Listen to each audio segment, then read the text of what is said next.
So we have a small room again. So if you guys, maybe we start with I always pass the mic around since we have a small room. I haven't seen you in a while, Ben. What's new with you? Yeah, just been busy the past couple of weeks at this exact time, unfortunately, so I haven't been able to make it. No, yeah, no problem. Um, are you buying actively in Washington or kind of just putting a pause? I'm still looking. I picked up a rental condo like not that long ago.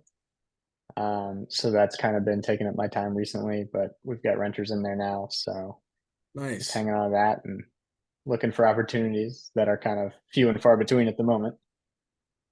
Yeah, it's I just had this conversation with our team too because it we're doing really well considering the market conditions, right? And like it's all we have like our market, the market, I think nationwide, with exceptions of some markets, is it's just flat, and a flat market, like it's flatlined right now, and a flat market, like it's hard to make a move, right? Because you got to wait till Yeah, there's some action either up or down to be able to trade, because otherwise there's no margin, right? And either that or you have to come into the good deals that are still out there, but you almost have to create the margins. And if we understand the fundamentals that I'm thinking out loud right now, so you guys can help me out. But if we understand that there's three types of appreciation, right? There's instant appreciation, there's forced appreciation, and there's market appreciation, right? And in that order is probably the way you want to rank the type of appreciation. Number one is instant appreciation, is the best form of appreciation because that's something we can control fully, right? We can control the price that we get in at. And that's why they say you make your money when you buy, right? And you get paid when you sell. So um when we I guess looking at a flat market like this, it's hard. You'd have to bank on not market appreciation because we're not getting any. And we never want to bank on market appreciation anyways, right? And then there's forced appreciation, which you could still force appreciation in this market, although it may not be as effective. So when I say forced appreciation, meaning like let's say you're flipping a house, right? It's basically what you're renovating, that you're forcing the value, that if you put $100,000 into this project, you're hoping, right, that you're going to maybe increase the value by 200,000, hopefully. But we're not sure yet, right? The market kind of determines that for us, and we can get real close. So forced appreciation is it's it's still a very powerful type of appreciation because it's somewhat in our control, but there is some speculation there still, right? So the best is instant appreciation. So in a flat market, you can't really, you can only really utilize instant appreciation, because even forced appreciation, whether you're repositioning like a multifamily or lowering rents to get to fill occupancy, whatever you're doing to force appreciation, you're still in a market like this, you're not sure if you're going to actually get the value from that, right? From making those moves, it could actually hurt you. Maybe the renters won't come, and maybe when you put in a brand new kitchen and all that, like you're not going to get the value back in this market, right? So I think that's important to understand, is going back to some of the fundamentals of appreciation. But I know that in Washington, it seems to still go like peak to trough a little bit. I don't know what it's feeling like that out there anymore. I've been so removed from Seattle, other than my, what Keikoa's got going on too, then updating us out there. But he's everywhere. So, his focus is, in multiple markets and asset classes. So it's still hard to keep a pulse. So I know Jake's in Washington. Ben, you're in Washington, right? I think that's it. Anybody yeah. else in Washington? What are you feeling, Ben? Is the market flat over there too? It's flat for our market. You know, we usually have a pretty hot market. Um, Not quite Hawaii standards, but uh, you know, West Coast market. Yeah. And so it's, you know, we think it's flat. We think it's really flat, but compared to a lot of places, it's still doing pretty good. Yeah.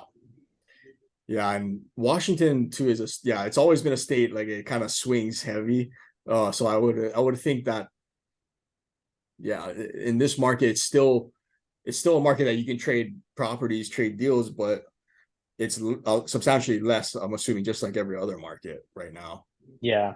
It's like it's very hard to acquire right now. Um, and it's somewhat hard to disposition, like depending on how good of a deal you got to begin with, Hmm. because we have seen a lot of the top side come off. So if you've got inventory that maybe you bought on a pretty tight deal, you know, it can be hard to get out of it. So if you were in good deals, it's still a good time to sell. It's a little bit hard to get deals. Hmm. There's definitely more that the market could fall if, like, if the economy really takes a hit. We've still got a lot of steam that we could let out compared to some places. We didn't really bottom out like a lot of people thought we would, Yep. given how quickly things rose over the past few years. That's amazing, isn't it? Like maybe I mean, maybe the Fed, maybe this whole soft landing thing, they might be able to pull it off. Like I would be shocked, but maybe they do know what they're doing, you know? Everybody Well, was and kind like of like here, ragging on them. it totally comes down to inventory. We have Yeah. an extreme lack of inventory. I know that's a problem everywhere, but it's like dire here. And we do have a lot. We have a good amount of people that make a lot of money compared to most of the other people, Yep. especially like the tech jobs. A lot of that is people that are newer to the area. Hmm. So we've got this crazy split of like really high paid people and then most of the other people that are just kind of average pay. And so we don't have like starter home inventory or condo inventory. You know, we've got luxury inventory, although Hmm. even that is not in abundance. Yep. So we kind of always have demand even when things get tough. I'm also wondering because Seattle can have harsh weather, right? So there's kind of like building seasons, right? When there's times to build, like Yeah. summer, right? And but do people still build at a large scale, like some of the builders, single family during like winter or no? Oh yeah. No, they do. They do. It's mild enough like most of the time. Yeah. Um, I would say it slows down for sure, but they're building things as fast as they can.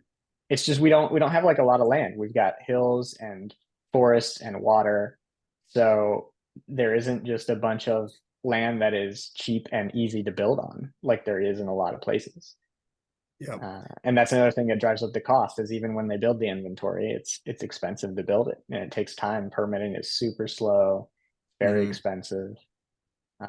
So it's just not easy to build affordable. So it's a problem we can't solve with construction, which a lot of places that's what they do. We don't have inventory, okay, build. Yeah. We don't really have that opportunity. You know, we can do it as much as we can, but it doesn't come anywhere close to meeting the demand that we have, even in a slow market. Yeah. And like the lack of supply nationwide is backstopping this whole housing crash, right? Like if it wasn't for that, um, man, yeah, I think we'd be in a world of hurt. But given that there's such a lack of supply, um, that's what's holding up the housing market, and it just shows the fundamentals, right? It comes down to supply and demand. Not even the Fed can really like power through that, right? They're trying to raise interest rates to lower the demand, but at some point you can lower the demand, but at some point you're gonna be right at par, I guess, and maybe that's where we're at. I have no idea.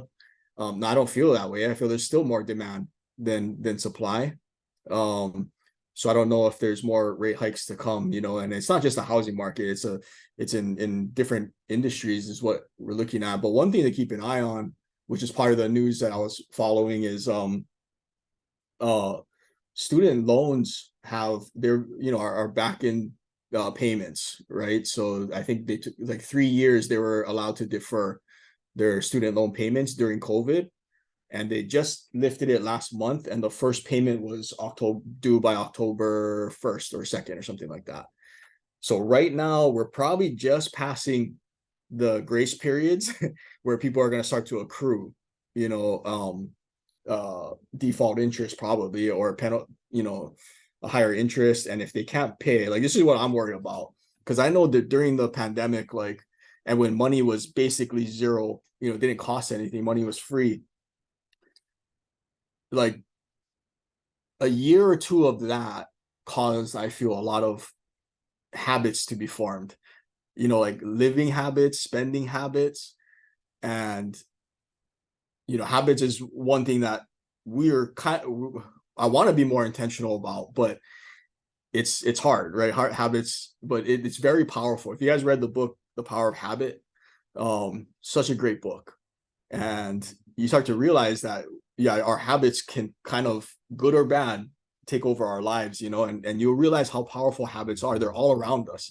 It has to be, because if we had to every time, every day, start over and learn how to, do something, the stuff like the first time we did it, then it's just too much, so we have to become efficient, and we turn it habitual to do that.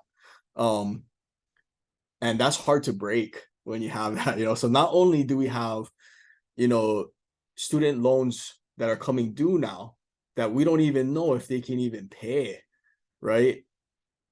But there's also habits that have been formed over the 3 years that they didn't have to pay that. And how many students holding on to student loans saved, to cover for when they can start, when the payments start back on? Probably like a very low percentage, right? So that's something that we have to watch. But I think what I heard is what they're trying to do is to hopefully ease that, is that they're going to give a 12-month grace period on, like, before they start dinging credit, before they start, knocking credit scores down on those who aren't paying. So that might help, actually. That might help, gives everybody a year to kind of get used to paying again, and get caught up, hopefully. So, but that's one big issue that people are watching for the economy as a whole. I don't know how, even if that became a problem, I don't know how much of a problem that would be for our space. Just because I feel like, most students who have student debt, they're not really participating in the housing market, buying or selling, right? They're probably living with mom or dad still, or, maybe renting, right? So, but that's something to keep an eye on. Anybody, I totally skipped leads, needs, and good deeds. So does anybody have anything, needs, or good deeds to share? Hi Chantel. Hello. I was gonna say we have some good leads. Yeah. So we have one under contract in Makawao. It's 3 units. We have it under contract right now for 9, but we renegotiated it to 800,000. Oh, wow. Yes. Okay. The inspection report came back and it was pretty crazy. So yeah, I just called, renegotiated it, and we brought it down to 8. So yeah, that one's a pretty good one. It's in Makawao. To get anything, I feel like under $1 million up country is pretty awesome. Yeah. And then we have one that we're supposed to be closing on any day now, in Wailuku. It's 2 lots. So we basically got it for one because one unit was like smack dab. There was 3 units on it, but one big building was smack dab in the middle of the 2 lots. So we got 2 lots for $658. What? Yeah. $658 each? No, together for both. In Wailuku? In Wailuku. What's the zoning on the land? Is it residential? R3 and R2. Yeah, our one lot is R3, one lot is R2. But yeah, it's Okay, residential. so we don't have R2 in Hawaii. So is that 2,000 square feet? You can have I swear it was R2. a R1. dwelling. It was like we can have one lot was a main and then you can add one ADU. And then the other lot was a main and two Oh, ADU. R1 R1. and R3. R1 and R3, yeah. Wow, So I it's didn't know we had R1 and R2. R3, R1 and R3. R1 and we have R3.5 here in Hawaii, but not R1. What does R1 mean over there? It's just one main unit and then you can add an additional unit, just one additional unit. And then Per the every 1,000 square feet of land, or We're not something too like sure. that. Okay, because let's say R5 is very common here in Hawaii, so you can have one dwelling per 5,000 square feet of land, right? Okay. So, I've never seen R1 though, but perhaps Maui's different. Yeah, are you guys in Maui? Yes, we're in Maui. Oh, nice. Whereabouts in Maui? I live in Kihei. Tosh lives here in Kahului. Oh, okay, nice. Oh, I guess I mean those sound like great deals. I mean, I don't know the Makawao one. What are you guys planning to do with this? Like wholesale it, flip it, hold it? The Wailuku one, we're planning to just demo it's like a tear down, the one that's smack dab in the middle of the two lots, Mhm. and then clear it out and basically just put it back on. We're gonna sell the land vacant and then sell the 3-2 that's livable on its own. And then the Makawao one, I mean, we have multiple exit strategies for that. We're planning on kind of just cleaning it up and putting it back on, kind of like a hotel. But we're seeing, because there's a lot of work that needs to be done to it. And we may have a buyer. Yeah, we may have a buyer already Good as for it- you guys. Wow. That's awesome. Yeah. Yeah, I was a little worried when you're talking about the Wailuku one, because like if you're gonna demo it, yeah, you get 2 lots and it's a great price. Like, but building is another story because now you got to go through permitting, you got to go through infrastructure, entitlements, like it's whole a bunch. beast, right? And but the good play would be to sell the land. That's what I was thinking. I was like, okay, that's the less risky, quicker cash, and so yeah, and how much do you think you can sell the land for each? Well, the land 398 was one. The one with the 3-2, the second lot with the 3-2, we're gonna keep the 3-2 on there. Yep. And as is and list it. We're listing it a little lower. Just to kind of 498, yeah. So 498, 3-2, and then 398 on the land. That's what we Wow. went over with our realtor about. Yeah. These things, what we can- Man, you guys are gonna crush it on that one, I think. In Jesus' name, yes, we are. Amen. Yeah, well, yeah, we kind of want to jump on a meeting with you, Corey, if we can book something Yeah. with you. And Of yeah, we were course. talking about that earlier.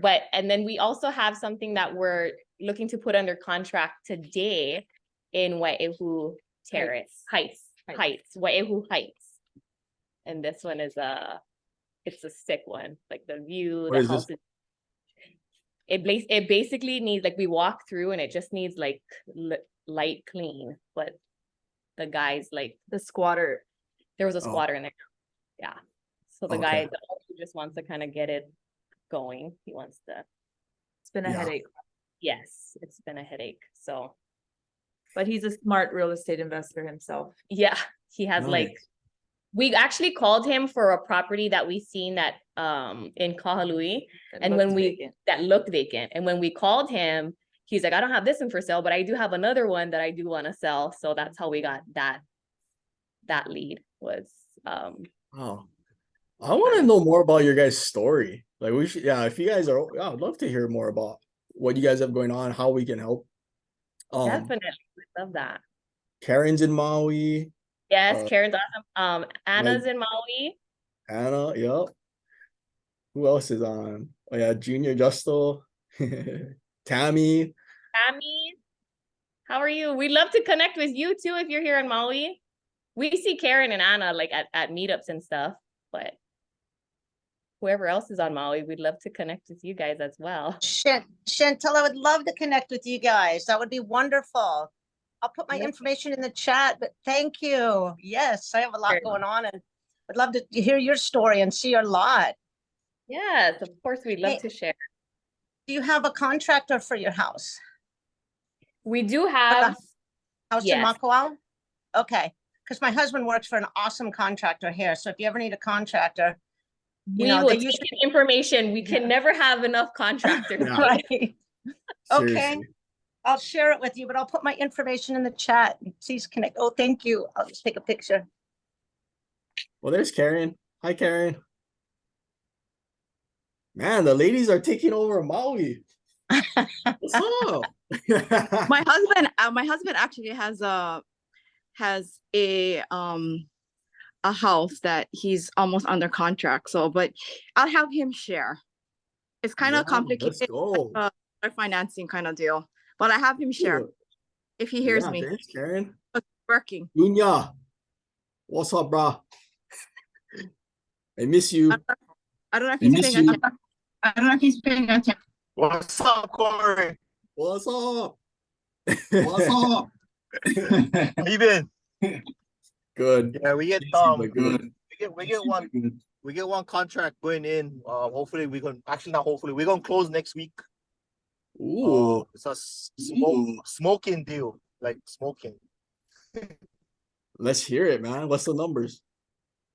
I don't know how much compared to the one in the Lahaina one, but anyway, but yeah, so we have that one. We actually found it through a friend. And the person wants like 1.2, I think it was, but there's a lot of work. I mean, a lot of work, but it's all doable, right? Everything is doable if you know how to do, especially with that Yep. knowledge and with the support that we get from Coffee Talk and all the other things that we have. Yeah, so it is great to actually learn and move forward with a bunch of great, awesome people. Absolutely, But, yeah, man. so Absolutely, man. we'll definitely keep you guys posted on this one. Really don't want to count our stuff yet, so but I know But I'm gonna just close them next Share week. the challenge and share get the some challenge. advice. Get some advice. Challenges get like there's a squatter. I mean, get like It's like a a lot drug of trafficking chickens and house. stuff like that. house. Yeah, but Oh, so it's all doable. I mean, nothing that we cannot do. But yeah, we'll keep you guys posted on that one. And we have another project that is almost closing. But that one too is another challenge. yeah. Does the drug trafficking house come with free drugs? Hey, as the biggest coke deal on the island, you gotta have that, right? Let's Oh. do it. There you go. Let's See, do that's the secret value add that you got to look for.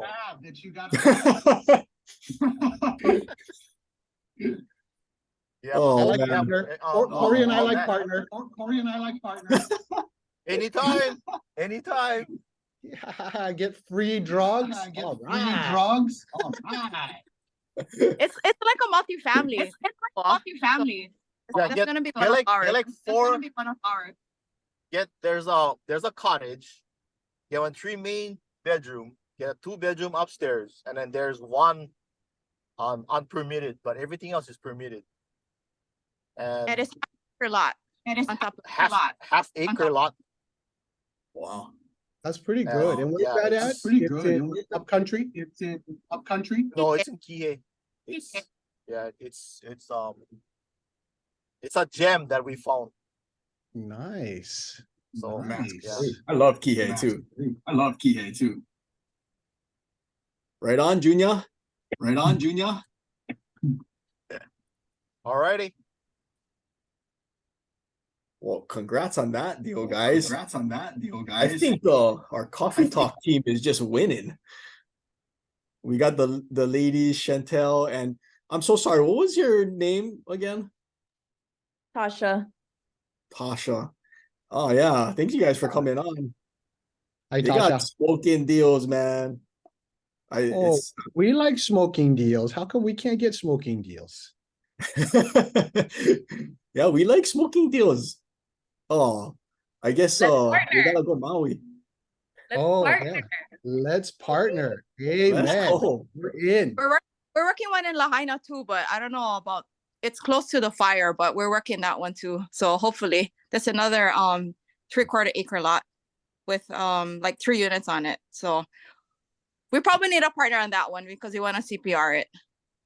Oh, Mm. CPR is good fun. So what's the deal with Lahaina? Like right now, deal are with they- Lahaina? Like right now, are they? Oh, sorry. Oh, Just sorry. you real quick. There's just So- feedback. Yeah, of course, our house burned down, right? So we're still dealing with all that. Insurance we receive, but it's not even like half of what we owe. And we can't use the money. I wanted to use the money to reinvest, but we can't use it because we have to, it's endorsed to our mortgage company. So I have to mail it to them. They have to hold it until ready to build. And it's just a mess right now and they don't know what's going on, but we still have a mortgage on it, still waiting on it. We did receive lots of rents, which is good. So I'm waiting to reinvest that as well. So we can at least double or triple it, yeah, by the time we're ready to build. But other than that, we haven't even stepped on property yet. So we don't even know what it looks like. So we're still waiting for our turn because it's by zonings. Mhm. Oh, no kidding. For real. Yeah, It's been it's so long and you still haven't even gotten to walk down there. right, exactly. Yeah. Wow. Yeah, we were not allowed to. I didn't go in the beginning because I didn't feel like I had to go, but Mhm. still haven't gotten anything. And they're asking us to clean it up soon. So we have to, I guess, get insurance companies involved too. And of course we hired an attorney too to help us with the rest. Wow. What's the stigma though about buying in Lahaina? Like, are they gonna get the pitchforks and stuff or what? I'm not exactly sure, but I'm sure that you can't do it on your own. You have to, I guess, with all the chemicals and stuff like that. There's like hazards and all that stuff. Yeah, we have to, I guess, hire people to do that. Right. And a lot of people, like from what we hear, a lot of people sold and they moved. They sold like their land, and I'm not sure where they kind of just left. A They're lot going of all them. over the place. It's the craziest thing. The guy that landscapes our house in Seattle, I never see our landscaping guys. And it was a new guy. So I was like, hey, what's happening? And he's like, oh yeah, I know, I just started. He's like, I'm from Lahaina. I'm like, brah, no kidding. He's like, yeah, we lost our house. We lost everything. So we have family up here. So we decided, you know what, let's just start over because they had nothing to do over there. They had no job, they had no house, no car, like nothing, you know, except the clothes on their back. So their family was like, hey, just come up, just work and stay. And so, you know, it's really tragic because the news doesn't share just the stories. Yeah, of people totally displaced, completely lost, you know, and it's sad. It's so sad, but you know, we got to Right. do what we can to keep, you know, helping people out. So it's good. It's good Right. that you guys are there shining the light. Yeah. I met one of my clients. She's actually one of my new clients. She's an investor. She lost 6 rental properties on Front Street. And that was lost everything. So now she's asking me to help her look for a place, a fixer upper. But of course it's hard right now with inventory in Maui. So I feel for her family because her whole family lost everything. Income wise, was doing Airbnb. She has those $1 million houses along Front Street. 6 houses she lost. Wow. All of her equity, all of her passive income All of- gone. Yeah, all of it. Yeah. That's Was she so- insured? She was insured. Yeah, she's underinsured, she says. So of course she didn't get much. You know what? Everybody was underinsured. Like, you know, the people that we were sending money to, it's like I couldn't believe their coverages. I was all, you know, because their deductibles were like $500. I'm like, what? That's so We were cheap. So yeah, Yeah. learning less. Everybody was underinsured. So it's just, yeah, good learning lesson now. But insurance companies now are learning from that and they're just jacking up rates and increasing premiums. But then it's also, I mean, it's tragic, but the other lesson to learn there too is the opportunity to diversify the location of our assets and portfolio. Because, you know, when you have so much on one street, like you would never think that you'd have such a tragedy in one location, but man, that just wipes out your entire portfolio overnight, yeah, or like in 2 Right. hours. Yeah. So I guess they said don't put everything in one basket. Yeah, Or literally don't put it all on one street, yeah. yeah. It's crazy, Right. but Yeah. yeah, it's crazy. What do you It's like- guys think about like buying and selling in Lahaina right now? I've been back and forth. That's why. So see both sides. There's one I saw one that hit the market like a couple weeks ago, but it's still over. It was like 1.1, and I'm not sure if it's even gonna move. It was like a fixer too. So our market is very slow. Yeah, Desa market is taking forever. I Yeah. have 2 lists right now. It's just sitting. Like there's only so much you can do, right?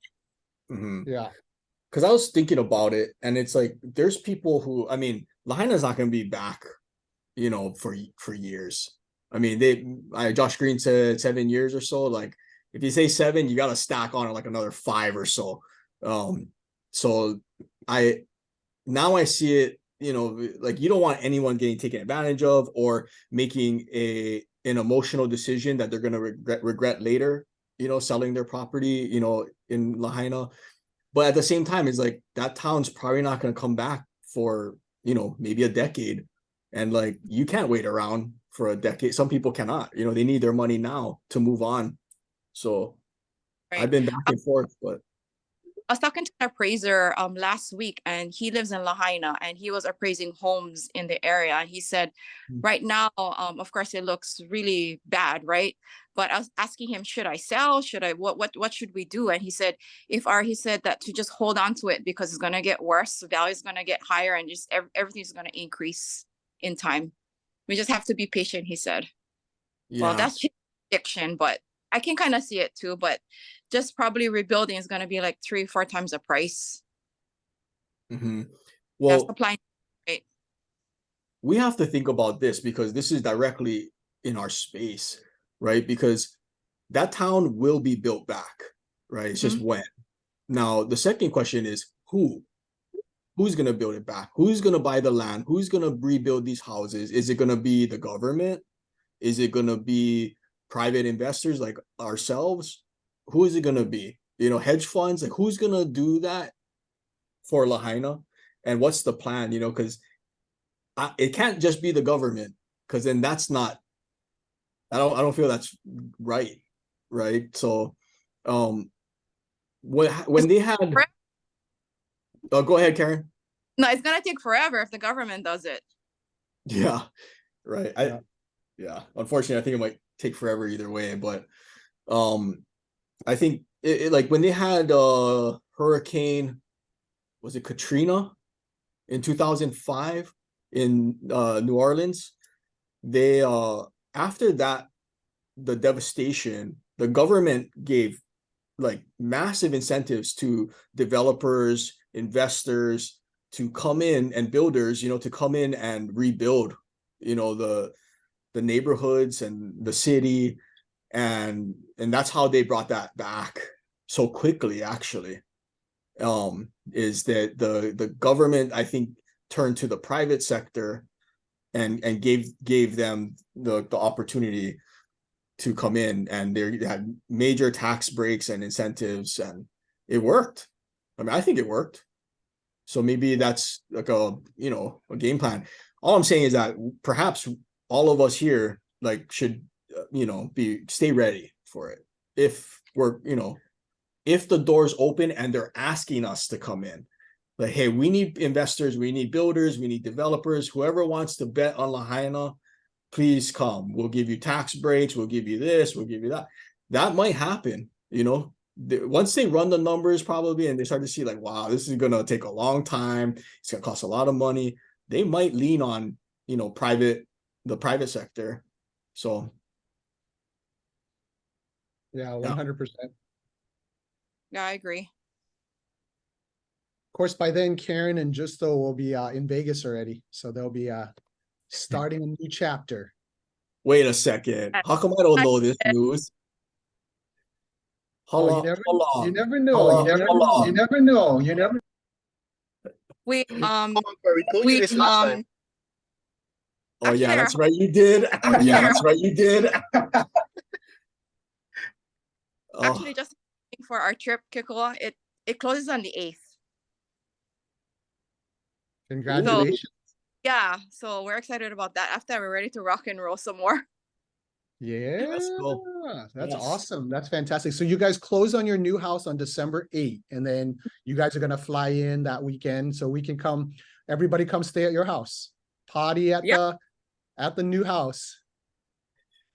Sweet. It's either a Sure. party, if you guys are smart, what you could do is put everybody to work, bring all of your self-assembled furniture that day and be like, hey, everybody grab one box. And everyone put your furniture together, and then it's a big assembly party. Yep, IKEA, here we come. That's right. That's how we work local style. You know, everybody's like, oh, housewarming, and you bring food, and all of a sudden you get there and they're like, hey, you like paint? You like put furniture together? You like move? You're like, what? oh, bro, you're giving me ideas. Oh yeah, actually, yeah, Corey's gonna move into his place one day, but he's One bougie. day. He won't let anybody touch his furniture. He's got fancy kind of stuff. No way. No way.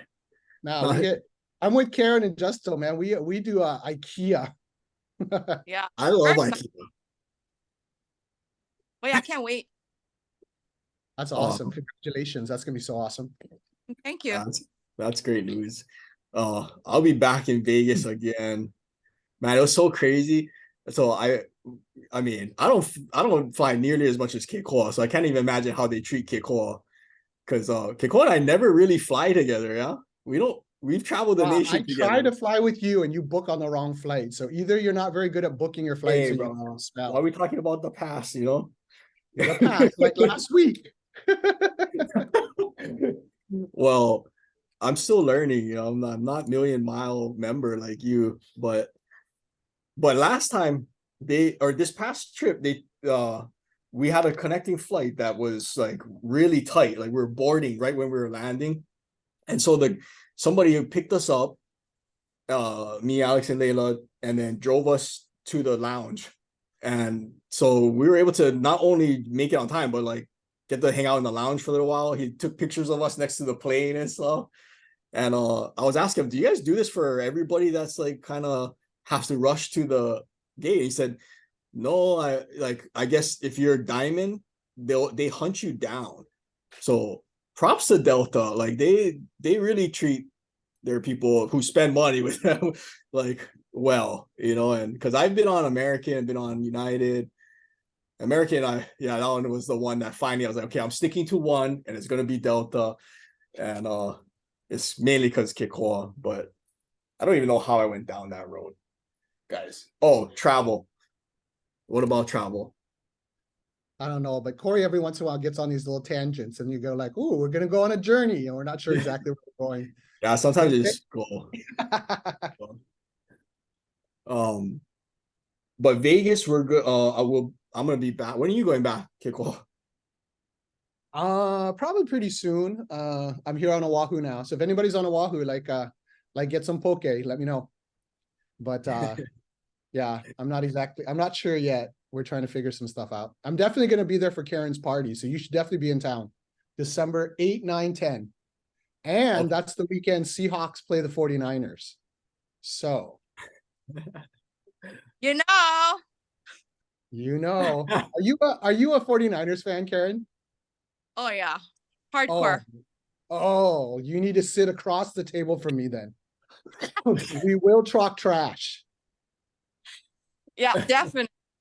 Yeah, warning. You need to sign a release of liability waiver because I am not nice. Especially when the Seahawks lose.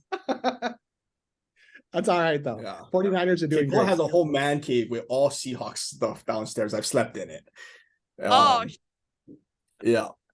Yeah, So- I'm a little bit of an addict, but it's all good. It's all good.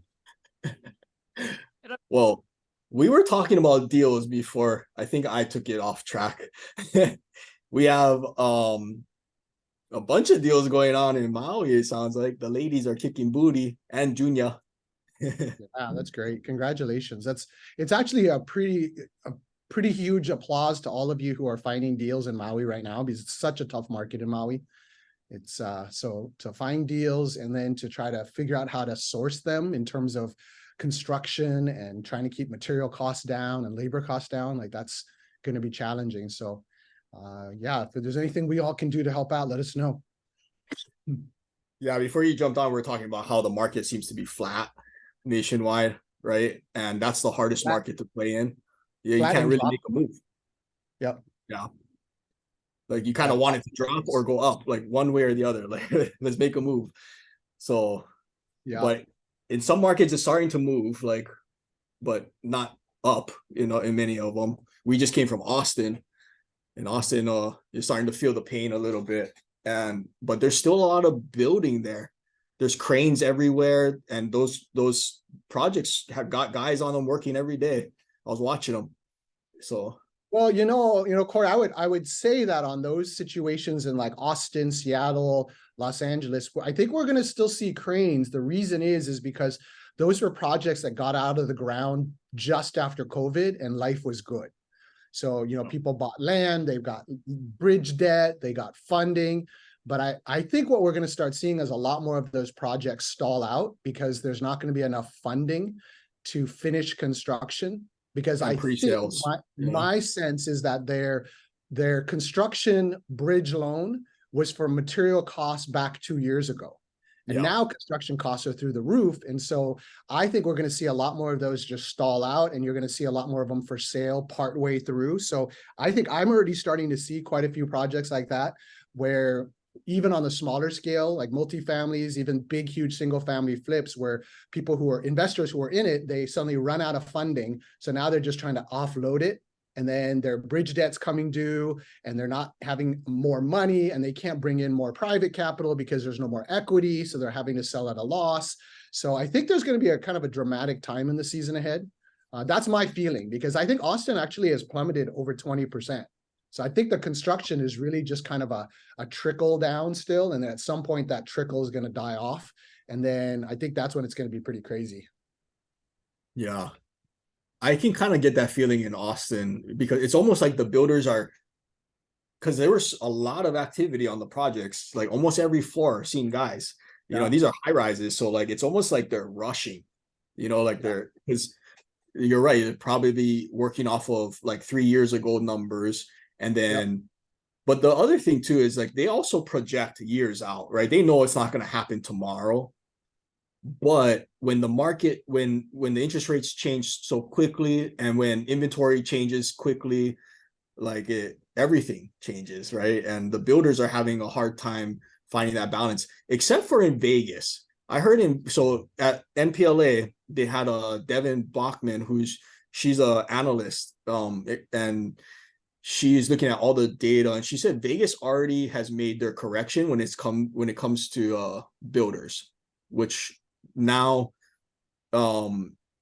they're in a position where they're moving full steam ahead. They have to give concessions and stuff still, but not as much as before. So like there's markets like that are fixing their problem kind of on their own. Yeah. Well, and I mean, I think the markets like Vegas, it's still because there's a lot of demand.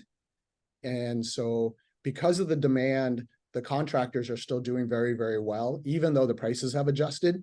I mean, like, for example, Fontainebleau Hotel, that one on the Strip that everybody has seen for decades that are vacant, it is now opening in two months on December 9th, actually the same weekend Karen and Justo are going to move in. That weekend Fontainebleau opened. So another several thousand hotel rooms are in there. And can we book in there? Can we book rooms? No, go. Let's go. But the crazy part is that that hotel, they're just sucking up every piece of labor that they can find in the city. And so they're keeping the city pretty alive because that's a massive project. Oh, it's huge. It's one of the biggest hotels on the Strip now.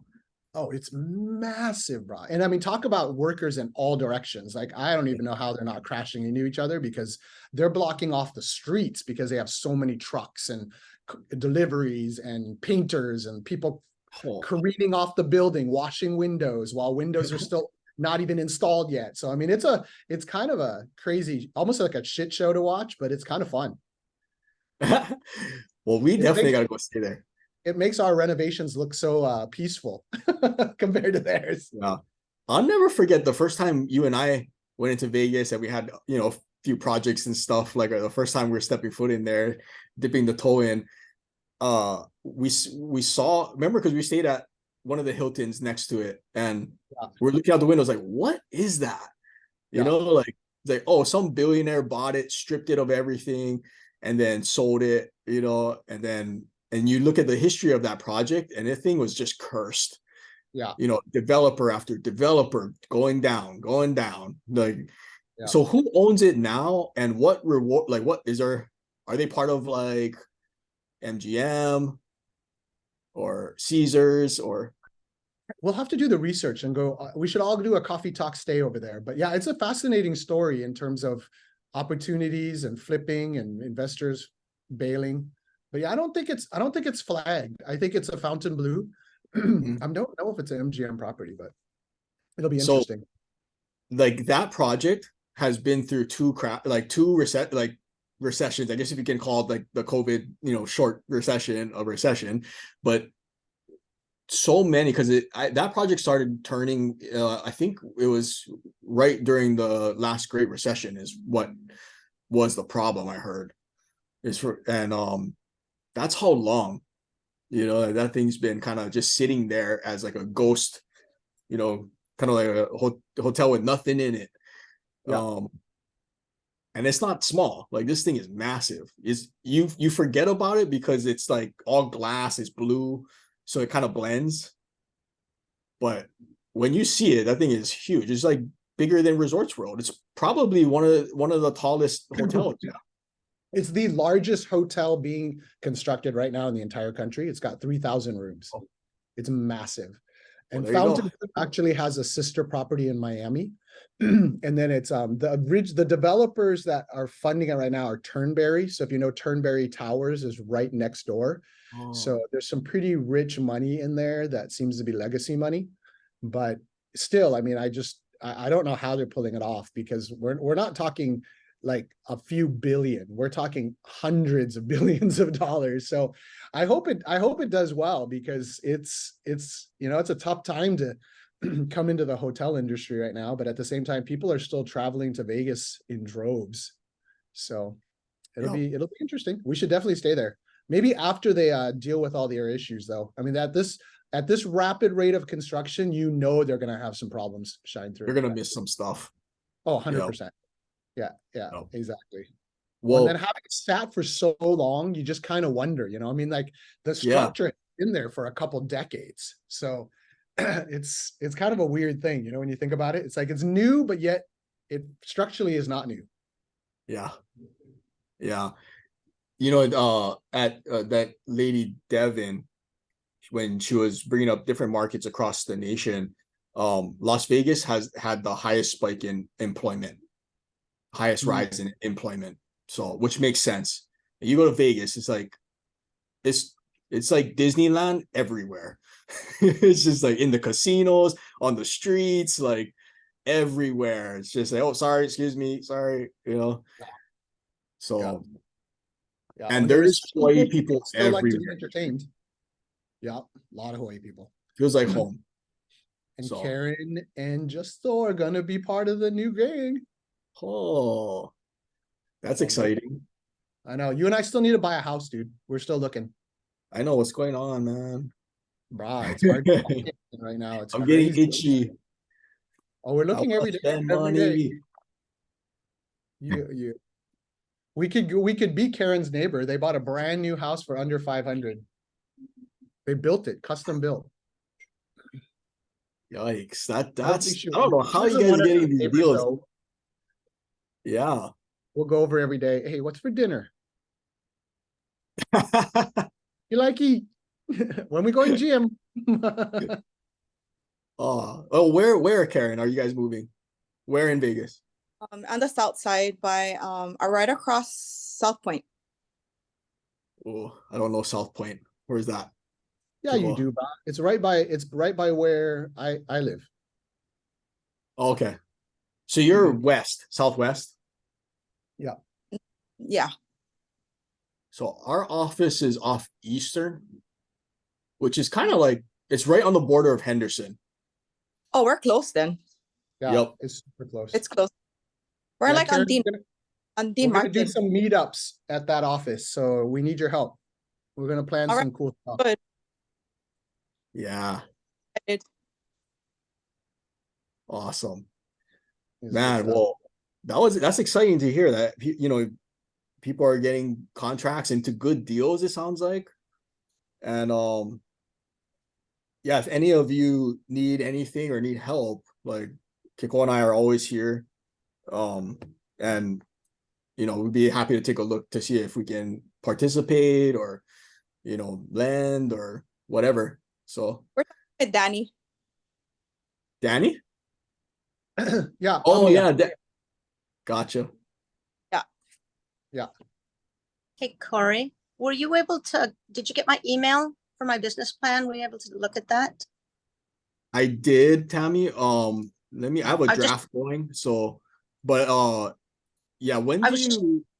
Just curious if you were able to take a look at it. So, Yeah, I um, did. yeah, just thank you. That just means a lot to me that you would take the time to look at that. No, So, absolutely. And I'll Yeah. reach out to you. I'm looking at it from different angles. Actually, Kiko wasn't on the call the other time, but this is an interesting play. I never thought of it as just a mailbox, like or mailboxes. And- annex, yeah. I Yeah. know it's just helping a lot of people out and still making money at the same time. How would you make a net worth on what that property and the value of the post office box annex would be without, it's not like a home or anything else? How do you figure out what the value of something like that would be, is my question. I think you'd have to look at it as more of an income valuation approach. Okay. I'm just guessing though, because I don't know how to appraise any, and Yeah, but I was just curious because I thought to myself, I said, what would it will not be for sale or anything like that. This is going to be passive income for me. But I Right. just thought that I would ask you because you're my go-to guy. well, Thank you, I would- Corey. Oh, of course, Tammy. I think it's a great deal. Like it's actually very creative. I would have never thought of that. And Yeah. I would just consider it a cash flow play. And Yeah.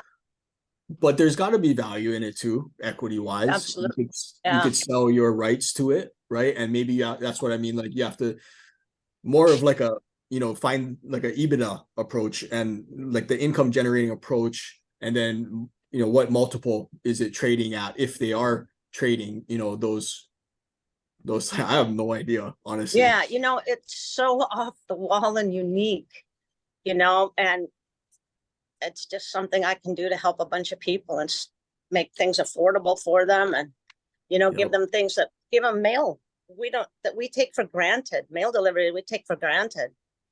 But Yeah. it's simple, but it's very unique. And I wouldn't know how to I was just curious. I'll keep it because the passive income on it is much too great to let it go. But anyway, No, I there's thought I would definitely ask. equity. Yeah, there's definitely equity there. So, Yeah, but the cash flow is where it's at. yeah. Thank you. Yeah, it's inspiring to hear, people get into contracts right now in good deals, and then also hearing about this because like I've been thinking about it. You have Tammy, and we have Cheryl Matsuoka who owns like a bunch of UPS, stores here, and she says the boxes, like that's really where it's at, the income. And Yeah. I don't know if you guys know Jerry Mateo, right? So he ended up buying a salon, which is right kind of next to my new house, and like that's a real estate play too. Like you think he's buying a salon, but really you rent the chairs, you rent the chairs out, and it's just like anything else. So it's not just real estate, right? These fundamentals can be applied to different businesses. So yeah, well, thank you guys for jumping on again for another Coffee Talk Friday. I hope you guys had a great week and have a great weekend. And if you guys need anything, and if you guys want us to take a second look or partner or need some cash, then please reach out to us. In fact, if you guys can drop your contact in the chat, if you're comfortable, then I can reach out to you guys. I don't know if you guys and Chantel and Tasha. Oh, you guys did a good, perfect. Let me get that. Boom. All right. All right, Yeah, have a guys. good weekend, everybody. Happy Aloha Friday. We'll see you guys next week. Aloha. Hello, everyone. Yeah.